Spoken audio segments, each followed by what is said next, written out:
Hello बच्चों, online classes में आपका स्वागत है। पिछले वीडियो में हमने प्रिज्म के बारे में पढ़ा था और प्रिज्म से अपवर्तन का अध्ययन किया था। लास्ट वीडियो में हमने ये देखा था कि प्रिज्म क्या होता है और हमने ये प्राप्त किया था कि प्रिज्म कोण क्या होता है। प्रिज्म कोण, जिसे हम अपवर्तक कोण भी कहते हैं, वो क्या होता है। और उसके बाद में प्रिज्म से होने वाले अपवर्तन का अध्ययन हमने किया था और प्रिज्म से होने वाले इस अपवर्तन के लिए हमने न्यूनतम विचलन कोण यानी डेल्टा एम का मान ज्ञात किया था और प्रिज्म के पदार्थ का अपवर्तनांक हमने ज्ञात किया था। ठीक है, अब हम आगे देखते हैं। प्रिज्म पे ही आधारित एक घटना के बारे में हम लोग देखने का प्रयास कर रहे हैं और वो है हमारे पास में प्रकाश का वर्ण विक्षेपण।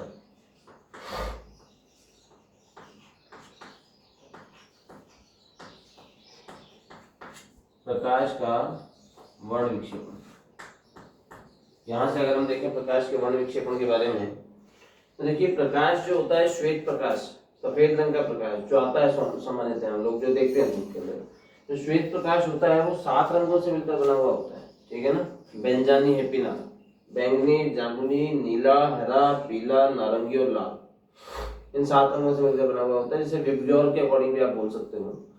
जब ये जो प्रकाश है श्वेत प्रकाश, जो कि 7 रंगों का मिश्रण होता है, जब ये श्वेत प्रकाश किसी पारदर्शी माध्यम से गुजरता है, जैसे कोई प्रिज्म है, इनसे गुजरता है, तो ये अपने संघट्ट 7 वर्णों में विभाजित हो जाता है। मतलब जिन 7 रंगों से मिलकर ये श्वेत प्रकाश बना हुआ था, उन 7 रंगों में ये विभाजित हो जाता है। मतलब ये 7 रंग अलग अलग दिखाई देने लग जाते हैं। ठीक है ना, और ये जो घटना होती है इसे हम लोग प्रकाश का वर्ण विक्षेपण या फिर परिक्षेपण कहते हैं। इसे हम लोग प्रकाश का वर्ण विक्षेपण या फिर परिक्षेपण कहते हैं। समझ गए आप मेरी बात को?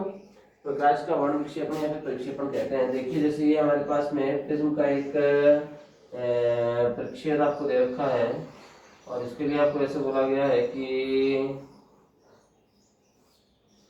ये कोई प्रकाश की किरण श्वेत प्रकाश है।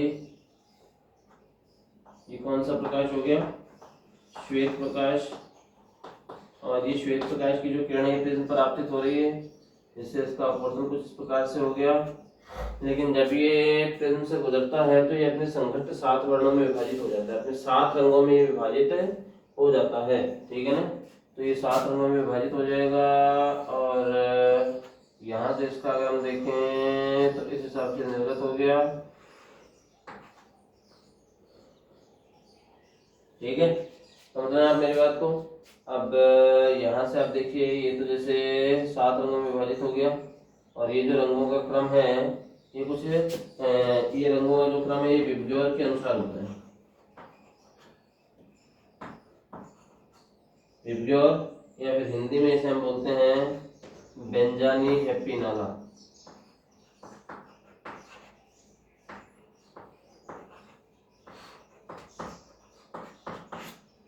हेपिनाला, ठीक है ना। देखिए बी का मतलब वायलेट यानी बैंगनी, इंडिगो यानी जामुनी, blue, green, yellow, orange, red, बैंगनी, जामुनी, नीला, हरा, पीला, नारंगी, लाल।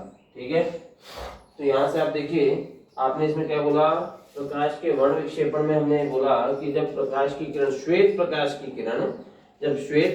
किरण किसी पारदर्शी पृष्ठ जैसे प्रिज्म से आपतित होते हैं, प्रिज्म से गुजरती है, जब श्वेत प्रकाश की किरण किसी पारदर्शी पृष्ठ जैसे प्रिज्म से गुजरती है तो यह अपने संघट्ट 7 वर्णों में विभाजित हो जाती है। प्रकाश की यह घटना क्या कहलाती है? प्रकाश का वर्ण विक्षेपण कहलाती है। अब देखो इसमें यहाँ पे ये वाला जो रंग है ये वायलेट है, बैंगनी रंग है, और सबसे ऊपर वाला जो रंग है ये रेड यानी लाल है। ठीक है ना, इसका मतलब देखिए जो बैंगनी रंग की जो किरण है सबसे ज्यादा मुड़ रही है और सबसे कम कौन सी किरण मुड़ रही है? लाल रंग वाली मुड़ रही है। मतलब विचलन के बारे में हम देखें तो जो विचलन है वो सबसे ज्यादा तो किसमें होता है? विचलन जो है वो सबसे ज्यादा तो होता है बैंगनी रंग वाली में और सबसे कम होता है लाल रंग वाली में। ठीक है ना, सबसे ज्यादा क्या होता है? विचलन किसमें होता है? सबसे ज्यादा बैंगनी रंग वाली में और सबसे कम किसमें होता है? लाल रंग वाली में। ठीक है ना, समझे आप मेरी बात को? अब यहाँ से अगर हम देखें तो विचलन के उल्टा होती है तरंगदैर्ध्य, विचलन की का व्युत्क्रम होती है तरंगदैर्ध्य। ठीक है, तो अगर हम तरंगदैर्ध्य देखें तो तरंगदैर्ध्य जो है इस बैंगनी रंग के लिए तो वो तो सबसे कम हो गई और लाल रंग के लिए जो तरंगदैर्ध्य है वो सबसे ज्यादा होगी। इसके अलावा आप चाल के बारे में इनकी देखें तो इनकी जो चाल है वो विचलन का उल्टा है। विचलन जितना ज्यादा होगा चाल उतनी कम होगी, और विचलन जितना कम होगा चाल उतनी ज्यादा होगी। तो आप यहाँ से देखिए चाल जो विचलन की उल्टी है। अब विचलन जो बैंगनी रंग में विचलन सबसे ज्यादा है, विचलन सबसे ज्यादा है तो जो चाल है वो सबसे कम हो जाएगी बैंगनी रंग के लिए, और लाल रंग के लिए जो चाल है वो सबसे ज्यादा हो जाएगी। ठीक है ना। मतलब आपने अब तक जो बोला उसके बारे में हम देखते हैं। देखिए इनको पूरा सुनियोजित करते हैं, पूरे तरीके से हम इनको दोनों को संयोजित करके फिर देखें। हमने बोला कि जब श्वेत प्रकाश किसी पारदर्शी माध्यम जैसे प्रिज्म पर आपतित होता है, जब श्वेत प्रकाश किसी पारदर्शी पृष्ठ जैसे प्रिज्म पर आपतित होता है तो अपवर्तन के पश्चात यह अपने 7 भागों में विभाजित हो जाता है, 7 रंगों में विभाजित हो जाता है। और यह घटना क्या कहलाती है? प्रकाश का वर्ण विक्षेपण या फिर प्रकाश का परिक्षेपण कहलाती है। प्रकाश का वर्ण विक्षेपण या फिर प्रकाश का परिक्षेपण कहलाती है। ठीक है ना। और इस परिक्षेपण में जो रंगों का क्रम होता है वो किसके अनुसार होता है? इस प्रकाश के वर्ण विक्षेपण में वर्ण क्रम किसके अनुसार होता है? विबग्योर या फिर बेंजानी हेप्पी-नाला के अनुसार होता है। विबग्योर या फिर बेंजानी हेप्पी-नाला के अनुसार होता है। ठीक है। अब आगे अगर हम देखें इसमें, देखिए विबग्योर या फिर बेंजानी हेप्पी-नाला के अनुसार होता है ये रंग। और वर्ण विक्षेपण के बाद में जो प्राप्त होने वाला वर्ण क्रम होता है, वर्ण विक्षेपण के बाद में जो प्राप्त होने वाला वर्ण क्रम होता है, इस रंगों का जो एक क्रम आपको दे रखा है, इस वर्ण क्रम को हम लोग स्पेक्ट्रम कहते हैं। इस वर्ण क्रम को हम लोग स्पेक्ट्रम कहते हैं। ठीक है। इस वर्ण क्रम को हम स्पेक्ट्रम कहते हैं। ठीक है। तो यहाँ सबसे पहले हम लोग परिभाषाएं देखें, सामान्य परिभाषाएं, प्रकाश के वर्ण विक्षेपण की परिभाषाएं। तो हम ये बोल सकते हैं कि जब एक वर्णी या श्वेत प्रकाश किसी पारदर्शी माध्यम जैसे प्रिज्म पर आपतित होता है तो अपवर्तन के पश्चात यह 7 रंगों में विभाजित हो जाता है। और यह घटना क्या कहलाती है? प्रकाश का वर्ण विक्षेपण या फिर प्रकाश का परिक्षेपण कहलाती है। ठीक है। और ये जो प्रकाश का वर्ण विक्षेपण है, इसमें रंगों के क्रम को, प्राप्त होने वाले वर्ण क्रम को, प्रकाश के वर्ण विक्षेपण से प्राप्त वर्ण क्रम को, प्रकाश के वर्ण विक्षेपण से प्राप्त वर्ण क्रम को हम लोग क्या कहते हैं? स्पेक्ट्रम कहते हैं। ठीक है ना। प्रकाश के वर्ण विक्षेपण से प्राप्त वर्ण क्रम को प्रकाश का स्पेक्ट्रम कहते हैं। और ये जो स्पेक्ट्रम है ये विबग्योर के अनुसार होता है, बेंजानी हेप्पी-नाला के अनुसार होता है। ठीक है ना। इसमें आप देखिए एक बात, इसमें आप देखिए विचलन जो है वो बैंगनी रंग सबसे पहले आ रहा है, बैंगनी रंग में विचलन सबसे ज्यादा है और लाल रंग में विचलन सबसे कम है। जो चित्र से आपको पता चल रहा है, बैंगनी रंग में विचलन सबसे ज्यादा है और लाल रंग में विचलन सबसे कम है। मतलब हम यहाँ से ये बोल सकते हैं कि ये जो विचलन है ना, यहाँ पे सबसे ज्यादा, यहाँ सबसे कम है। मतलब विचलन आप जैसे आप आगे बढ़ोगे तो इस स्पेक्ट्रम में विचलन कम होता जा रहा है। मतलब ये विचलनों का घटता हुआ क्रम है ना।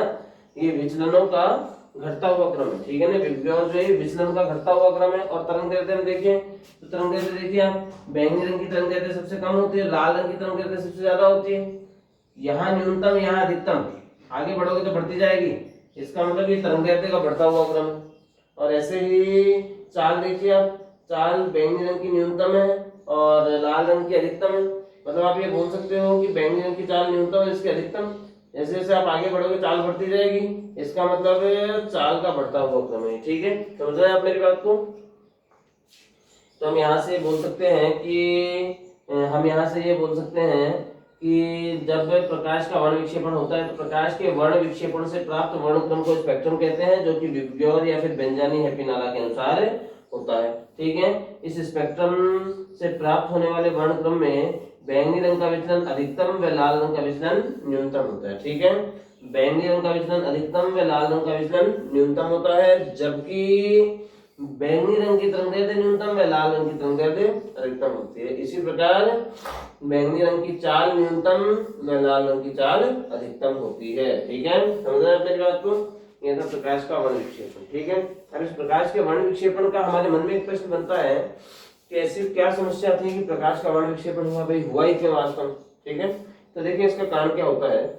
आपने ये बोल दिया कि बैंगनी रंग की किसी भी माध्यम में जो चाल होती है वो न्यूनतम होती है।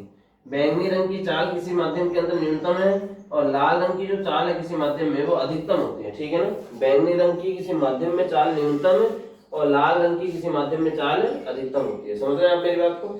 अब यहाँ से आप ये बोल सकते हो कि ये चाल न्यूनतम है और ये चाल अधिकतम है, मतलब आप दाईं साइड में आगे बढ़ते जाओगे तो चाल लगातार बढ़ती जाएगी, ठीक है ना। मतलब बैंगनी रंग से ज्यादा चाल है जामुनी की, जामुनी से ज्यादा है नीले की, नीले से ज्यादा है हरे की, हरे से ज्यादा पीले की, पीले से ज्यादा नारंगी की और नारंगी से ज्यादा लाल की। मतलब कहने का अर्थ ये है कि चाल, हर रंग की जो चाल है वो अलग अलग होती है किसी माध्यम के अंदर, ठीक है ना। तो हम ये बोल सकते हैं कि प्रकाश के विभिन्न रंगों की किसी माध्यम में चाल भिन्न भिन्न होती है, ठीक है। प्रकाश के विभिन्न रंगों की किसी माध्यम में चाल भिन्न भिन्न होती है, ठीक है। और भिन्न भिन्न होती है तो इनके जो प्रतिबिंब है वो अलग अलग जगहों पर बनते हैं। तो इनकी चाल अलग अलग है तो ये अलग अलग निर्गत होंगी, इनका अपवर्तन अलग अलग होगा, ठीक है ना। इनके प्रतिबिंब अलग अलग बिंदुओं पर बनते हैं, ठीक है ना। इस कारण से क्या होता है, प्रकाश का वर्ण विक्षेपण होता है, ठीक है ना। समझ रहे हैं आप मेरी बात को? तो प्रकाश के वर्ण विक्षेपण का कारण अगर हम देखें तो इसमें हम क्या बोल सकते हैं, देखिए इसमें हम क्या बोल सकते हैं, प्रकाश के विभिन्न रंगों की चाल किसी माध्यम में भिन्न भिन्न होती है। प्रकाश के विभिन्न रंगों की चाल किसी माध्यम में भिन्न भिन्न होने के कारण से भिन्न भिन्न रंगों के प्रतिबिंब भिन्न भिन्न बिंदुओं पर प्राप्त होते हैं। विभिन्न रंगों के प्रतिबिंब भिन्न भिन्न बिंदुओं पर प्राप्त होते हैं, इस कारण से प्रकाश का वर्ण विक्षेपण होता है। अब देखिए अगर ये सारे के सारे रंगों का प्रतिबिंब एक ही बिंदु पर बनता, अगर इन सारे रंगों का प्रतिबिंब एक ही बिंदु पर बनता तो ये सारे रंग मिल जाते वापस से, और मिल जाते तो वापस से आपको श्वेत प्रकाश ही मिलता, ठीक है ना। मतलब कहने का अर्थ ये है कि यहाँ पे हम ये कह सकते हैं कि इन सारे रंगों के जो प्रतिबिंब है ये अलग अलग बिंदुओं पर प्राप्त होते हैं, ठीक है ना। इन सभी रंगों के प्रतिबिंब भिन्न भिन्न बिंदुओं पर प्राप्त हो रहे हैं, एक बिंदु पर प्राप्त नहीं हो रहे। तो आपने प्रकाश के वर्ण विक्षेपण या प्रकाश के परिक्षेपण का जो कारण है वो हम क्या बोल सकते हैं, यहाँ से हम बोल सकते हैं कि विभिन्न प्रकाश के विभिन्न रंगों की किसी माध्यम में चाल भिन्न भिन्न होती है, जिससे इनके जो प्रतिबिंब है वो अलग अलग प्राप्त होते हैं, भिन्न भिन्न प्रतिबिंब प्राप्त होते हैं, ठीक है। और इस कारण से प्रकाश का वर्ण विक्षेपण होता है। मतलब प्रकाश का वर्ण विक्षेपण क्यों होता है, भिन्न भिन्न रंगों की किसी माध्यम में चाल भिन्न भिन्न होने के कारण से होता है, ठीक है ना। समझ गए आप मेरी बात को? चाल में परिवर्तन के कारण से प्रकाश का वर्ण विक्षेपण होता है, ठीक है। तो वर्ण विक्षेपण की परिभाषा में आपने बोला कि जब श्वेत प्रकाश या एक वर्णी प्रकाश किसी पारदर्शी माध्यम जैसे प्रिज्म पर आपतित होता है, तो जैसे प्रिज्म पर आपतित होता है तो यह 7 वर्णों में विभाजित हो जाता है। यह घटना क्या कहलाती है, प्रकाश का वर्ण विक्षेपण या फिर परिक्षेपण कहलाती है। और इस वर्ण विक्षेपण से प्राप्त होने वाले रंगों का जो क्रम होता है उसको हम लोग क्या बोलते हैं, प्रकाश का स्पेक्ट्रम बोलते हैं। और ये जो स्पेक्ट्रम है ये विबग्योर या फिर बेंजानी हैप्पीनाला के अनुसार होता है। इसमें बैंगनी रंग का विचलन अधिकतम व लाल रंग का विचलन न्यूनतम होता है, जबकि बैंगनी रंग की तरंगदैर्घ्य न्यूनतम और लाल रंग की तरंगदैर्घ्य अधिकतम होती है। और इसी प्रकार से चाल होती है, तो चाल जो है बैंगनी रंग के लिए न्यूनतम और लाल रंग के लिए अधिकतम होती है, ठीक है। अब कुछ बातों के बारे में और देख लेते हैं। देखिए मैं आपको एक संक्षिप्त प्रतिरूप बता देता हूँ, इसके बारे में आप ध्यान रखना। देखिए देखो मैं यहाँ से आपको एक छोटा सा फॉर्मेट बता देता हूँ।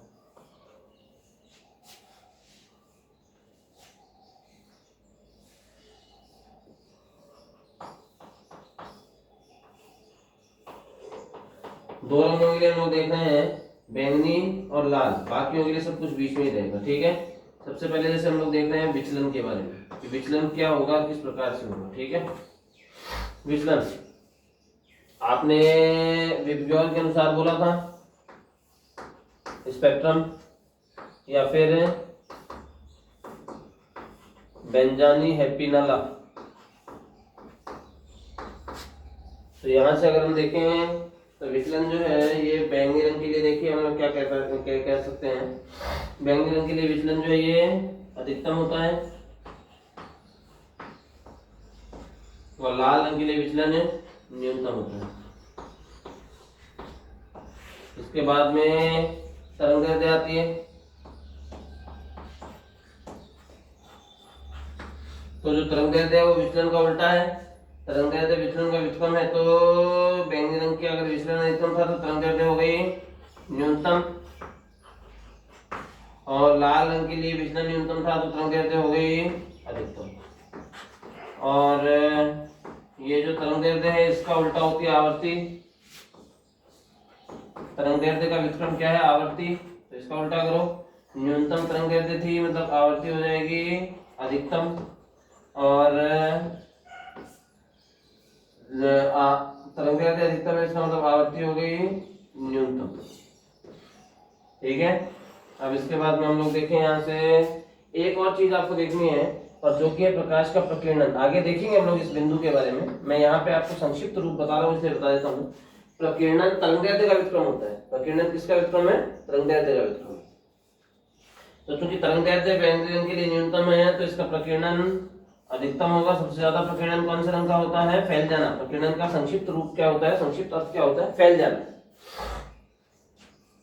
तो बैंगनी रंग की तरंगदैर्ध्य न्यूनतम होने के कारण से इसका प्रकीर्णन अधिकतम हो गया, और लाल रंग की तरंगदैर्ध्य अधिकतम होने के कारण से इसका प्रकीर्णन न्यूनतम हो जाएगा। ठीक है, समझ गए आप मेरी बात? अब प्रकीर्णन के बाद में आता है जैसे अपवर्तनांक या फिर चाल। देख लो पहले, चाल जो है ये विचलन का व्युत्क्रम होती है। विचलन जितना ज्यादा होगा चाल उतना ही कम हो जाएगी। तो बैंगनी रंग के लिए देखिए विचलन अधिकतम है, और विचलन अधिकतम है तो इसका उल्टा कर दीजिए, चाल हो गई न्यूनतम। मतलब बैंगनी रंग की किसी माध्यम में जो चाल है वो न्यूनतम होती है, और लाल रंग के लिए विचलन न्यूनतम होने के कारण से इसकी किसी माध्यम में जो चाल है वो अधिकतम होती है। ठीक है। और आगे अगर हम देखें इसी के अनुसार आप देखिए अपवर्तनांक, तो अपवर्तनांक म्यू एन सॉरी, और इसके लिए आपने व्यंजक प्राप्त किया था व्युत्क्रमानुपाती होता है v के, मतलब चाल के व्युत्क्रमानुपाती क्या है? अपवर्तनांक। तो क्योंकि बैंगनी रंग के लिए जो चाल है वो न्यूनतम है, इसलिए इसका जो अपवर्तनांक है वो अधिकतम हो जाएगा, और जो लाल रंग है इसकी चाल अधिकतम होने के कारण से इसका अपवर्तनांक न्यूनतम हो जाएगा। ठीक है। तो यहाँ से अगर हम देखें तो हमारे पास में देखिए क्या हो सकता है, किस के रूप में आप इसको हल कर सकते हैं।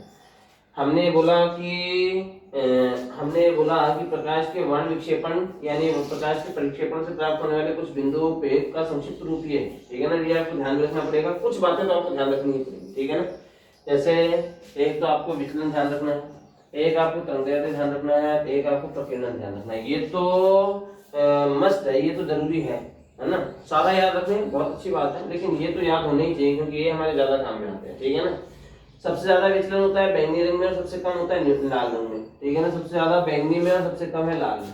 ठीक है, यहाँ ज्यादा यहाँ कम, मतलब आप आगे बढ़ते जाओगे तो विचलन कम होता जाएगा, और सब घटते हुए लाल रंग में जाके सबसे कम हो जाएगा। ठीक है, तरंगदैर्ध्य देखिए इसकी सबसे कम है और इसकी सबसे ज्यादा है। ठीक है, मतलब जैसे आप आगे बढ़ोगे तो तरंगदैर्ध्य बढ़ती जाएगी, और बढ़ती हुई लास्ट में पहुंच के लाल रंग पे अधिकतम हो जाएगी। ठीक है, उसके बाद में आवर्ती देखिए, इसकी आवर्ती अधिकतम है और इसकी न्यूनतम है। ठीक है, तो आप आगे बढ़ते जाओगे आवर्ती घटती जाएगी। ठीक है, प्रकीर्णन देखिए, इसका प्रकीर्णन तो अधिकतम हुआ है, इसका प्रकीर्णन न्यूनतम हुआ है। प्रकीर्णन वैसे तरंगदैर्ध्य का व्युत्क्रम होता है, प्रकीर्णन किसका उल्टा है? तरंगदैर्ध्य का उल्टा। ठीक है ना, तो अगर तरंगदैर्ध्य ज्यादा है तो प्रकीर्णन कम हो जाएगा, और तरंगदैर्ध्य कम है तो प्रकीर्णन ज्यादा हो जाएगा। तो यहाँ से आप देखिए तरंगदैर्ध्य देखिए, बैंगनी रंग के लिए न्यूनतम तरंगदैर्ध्य है, सबसे कम तरंगदैर्ध्य है, तो इसका प्रकीर्णन सबसे ज्यादा होगा, तो अधिकतम प्रकीर्णन हो गया बैंगनी रंग के लिए। और लाल रंग की तरंगदैर्ध्य अधिकतम होने के कारण से इसका प्रकीर्णन न्यूनतम हो जाएगा। ठीक है, फिर आगे अगर अपन देखें चाल, तो चाल तो विचलन का व्युत्क्रम होती है। विचलन बैंगनी रंग में बैंगनी रंग का विचलन अधिकतम होता है किसी माध्यम में, इसलिए इसकी चाल न्यूनतम हो गई, और लाल रंग का विचलन न्यूनतम होने के कारण से इसकी चाल माध्यम में अधिकतम हो जाएगी। ठीक है, और अपवर्तनांक व्युत्क्रम है किसका? चाल का। तो चाल जो थी वो न्यूनतम थी बैंगनी रंग की, तो इसका अपवर्तनांक अधिकतम है, और लाल रंग की चाल अधिकतम होने के कारण से इसका अपवर्तनांक न्यूनतम होगा। ठीक है, अब आगे देखते हैं। देखिए इसमें इस प्रकार से इसको हल किया जा सकता है। इसके प्रतिरूपों को हल करने का हम प्रयास करें, देखना। तो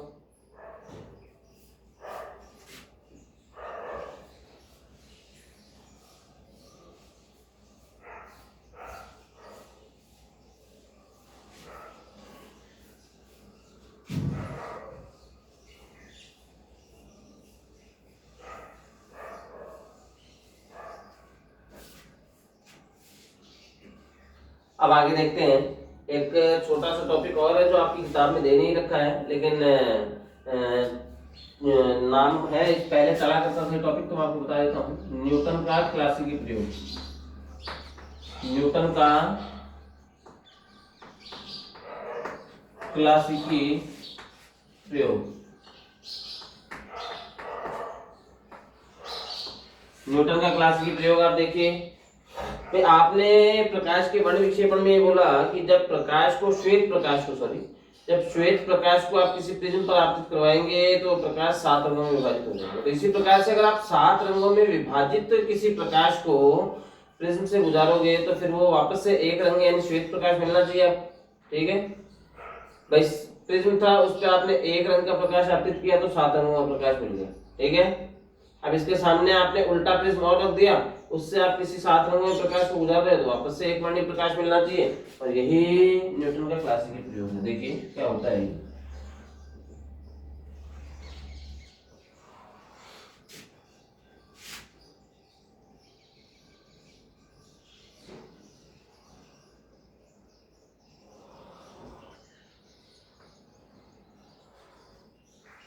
अब ये दो प्रिज्म हो गए एक दूसरे के सामने रखे हुए हैं, ये सीधा प्रिज्म है, ये उल्टा प्रिज्म है। ये श्वेत प्रकाश आपने इस पे आपतित किया था, श्वेत प्रकाश या फिर एक वर्णी प्रकाश, और ये जो प्रकाश है ये 7 रंगों में विभाजित हो जाएगा। तो ये श्वेत प्रकाश जो है ये 7 रंगों में विभाजित हो गया, और 7 रंगों में विभाजित होने वाला ये जो प्रकाश है ये लगातार इनके बीच की जो दूरी है लगातार कम होती जाएगी और अंत में जाके हुए ये जो प्रकाश है एक वर्णी प्रकाश में वापस से परिवर्तित हो जाएगा, श्वेत प्रकाश वापस से मिल जाएगा। ये था न्यूटन का क्लासिक प्रयोग। मतलब जब किसी श्वेत प्रकाश को किसी प्रिज्म से गुजारा जाता है तो यह अपने 7 रंगों में विभाजित हो जाता है। इसी प्रकार से जब 7 रंगों में विभाजित किसी प्रकाश को किसी उल्टे प्रिज्म से गुजारा जाएगा तो पुनः श्वेत प्रकाश प्राप्त हो जाएगा, ठीक है ना। ये न्यूटन का क्लासिक प्रयोग है और ये इतना कोई ज्यादा महत्वपूर्ण है नहीं, लेकिन इसके अलावा अगर हम देखें, इसके आगे कुछ बातें और देखें न्यूटन की क्लासिक प्रयोग के अलावा, देखना वर्ण विपथन दोष, ये इंपॉर्टेंट है, थोड़ा काम में आएगा हमारे।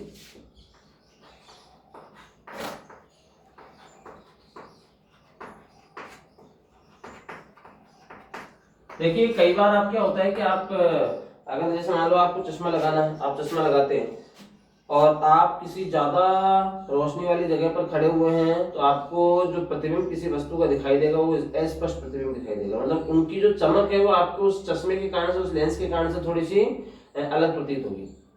कोई भी प्रतिबिंब जो स्पष्ट नहीं दिखाई देगा आपको, ठीक है ना। ऐसा क्यों होता है? ऐसा वर्ण विपथन दोष के कारण से होता है। मतलब किसी लेंस के द्वारा चमकीली या रंगीन वस्तुओं का जो प्रतिबिंब है वो अस्पष्ट प्राप्त होता है, ठीक है ना। किसी लेंस के द्वारा चमकीली व रंगीन वस्तुओं का प्रतिबिंब अस्पष्ट प्राप्त हो जाता है और इस लेंसों के इस दोष को हम लोग क्या कहते हैं? वर्ण विपथन दोष कहते हैं, ठीक है। किसी लेंस के द्वारा किसी वस्तु का, किसी रंगीन वस्तु का चमकीला व अस्पष्ट प्रतिबिंब प्राप्त होता है, किसी लेंस के द्वारा किसी वस्तु का चमकीला व अस्पष्ट प्रतिबिंब प्राप्त होता है। लेंसों के इस दोष को हम क्या कहते हैं? वर्ण विपथन दोष कहते हैं, ठीक है ना। वर्ण विपथन दोष कहते हैं, डायक्रोमेटिज्म कहते हैं, ठीक है। और ये जो वर्ण विपथन दोष है इसके बारे में आप एक बात और देखना, इसका कारण अगर हम देखें वर्ण विपथन दोष क्यों होता है। जैसे आपके पास में कोई रंगीन वस्तु है, उस रंगीन वस्तु का जो प्रतिबिंब है वो अस्पष्ट प्राप्त होगा आपको, और वो क्यों प्राप्त होगा अस्पष्ट, उसका कारण देखिए आप। रंगीन वस्तु का जो प्रतिबिंब है वो अस्पष्ट प्राप्त होगा, रंगीन प्राप्त होगा। ऐसा क्यों होता है? क्योंकि अब आपको पता है कि लेंस एक माध्यम है और एक माध्यम में प्रकाश के भिन्न भिन्न रंगों की जो चाल है वो भिन्न भिन्न होती है, ठीक है।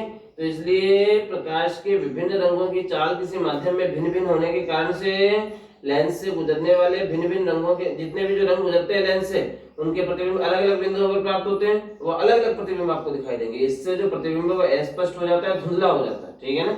समझ गए मेरी बात को? अस्पष्ट और धुंधला प्रतिबिंब प्राप्त हो जाता है। और लेंसों का ये जो दोष है इसको हम क्या कहते हैं? वर्ण विपथन दोष कहते हैं, ठीक है। और ये जो वर्ण विपथन दोष है केवल और केवल लेंसों के लिए होता है, लेंसों में पाया जाता है, और किसी जैसे दर्पण में नहीं पाया जाता। लेंसों में तो होता है वर्ण विपथन दोष, दर्पण में नहीं पाया जाता। ये जो वर्ण विपथन दोष होता है ये 2 प्रकार का होता है। वर्ण विपथन दोष 2 प्रकार का होता है। एक तो होता है अनुदैर्ध्य या फिर अक्षीय। वर्ण विपथन दोष के 2 प्रकार हैं। एक तो होता है जैसे हमारे पास में अनुदैर्ध्य या फिर अक्षीय वर्ण विपथन दोष, और दूसरा होता है हमारे पास में पार्श्वीय वर्ण विपथन दोष, ठीक है ना।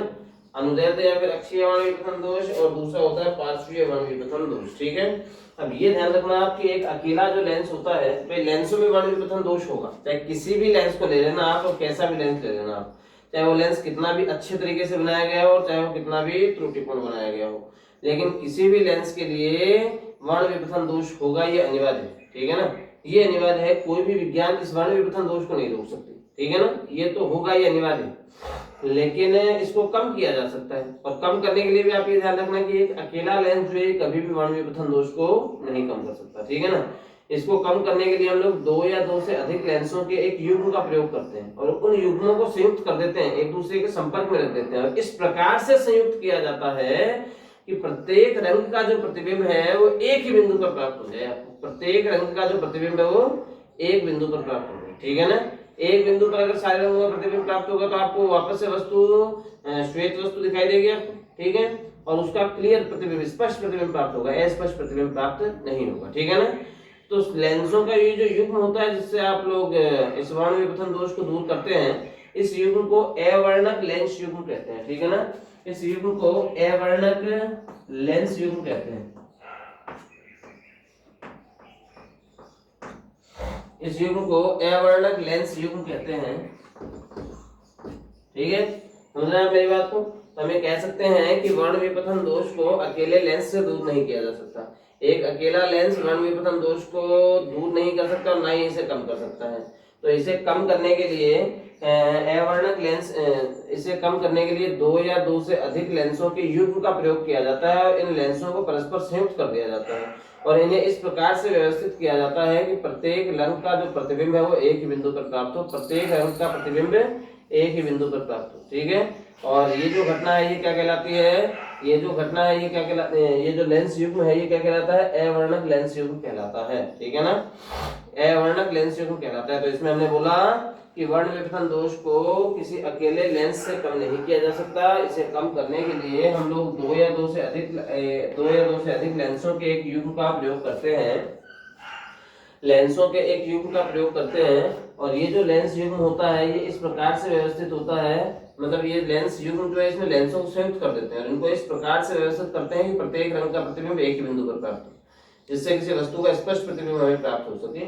और ये जो लेंस युग्म है इसे अवर्णक लेंस युग्म कहते हैं। और ये जो लेंस युग्म है इसका ये जो गुण था जिससे उसने इस वर्ण विपथन दोष को या तो गायब कर दिया या फिर कम कर दिया, इसके इस गुण को हम क्या कहते हैं? अवर्णकता कहते हैं। इसके इस गुण को हम क्या कहते हैं? अवर्णकता कहते हैं। लेंस युग्म का वह गुण जिसके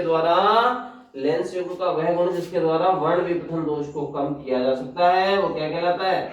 अवर्णकता कहलाता है। ठीक है ना, अब इससे आगे की जो चर्चा है वो हम अगले वीडियो में करेंगे। धन्यवाद।